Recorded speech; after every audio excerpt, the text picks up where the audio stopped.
ফ্যাসিস্টকে উৎখাত করবো। বাংলার জমি থেকে কাঁটাতারের উপরে নিক্ষেপ করবো। হয়েছে তার, বাংলাদেশ মুক্ত হয়েছে।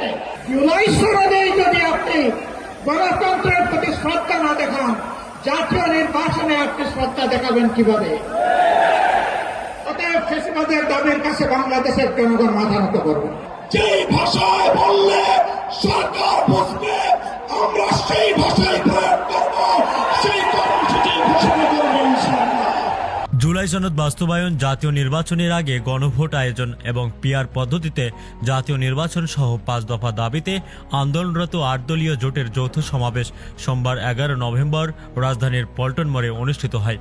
ইসলামী আন্দোলন বাংলাদেশের আমির মুফতি সৈয়দ মোহাম্মদ রেজাউল করিমের সভাপতিত্বে আয়োজিত এ সমাবেশে 8 দলের শীর্ষ নেতৃবৃন্দ বক্তব্য রাখেন। বক্তাদের মধ্যে ছিলেন বাংলাদেশ জামাতে ইসলামীর আমির ডাক্তার শফিকুর রহমান, বাংলাদেশ খেলাফত মজলিসের আমির মাওলানা মামুনুল হক, খেলাফত মজলিসের আমির অধ্যক্ষ মাওলানা আব্দুল বাসিদ আজাদ, নিজামে ইসলাম পার্টির আমির অধ্যক্ষ মাওলানা সরোয়ার কামাল আজিজি, বাংলাদেশ খেলাফত আন্দোলনের আমির মাওলানা হাবিবুল্লাহ মিয়াজি, বাংলাদেশ ডেভেলপমেন্ট পার্টির সভাপতি অ্যাডভোকেট আনোয়ারুল হক চান এবং জাতীয় গণতান্ত্রিক পার্টির রাশেদ প্রধান। সমাবেশে প্রধান অতিথি হিসেবে উপস্থিত হয়ে বাংলাদেশ জামাতি ইসলামীর আমির ডাক্তার শফিকুর রহমান বলেন, আমাদের দাবি অল্প ও সুস্পষ্ট।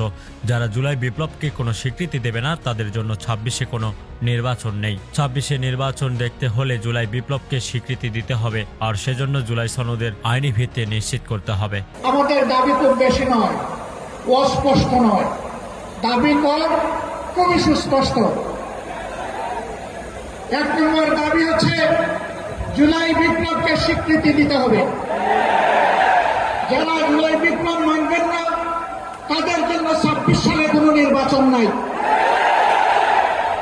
সমাবেশের সভাপতির বক্তব্যে ইসলামী আন্দোলন বাংলাদেশের আমির মুফতি সৈয়দ মোহাম্মদ রেজাউল করিম বলেন, জুলাই গণ অভ্যুত্থানকে আইনি ভিত্তি দেওয়ার ব্যাপারে সবাই একমত পোষণ করেছে।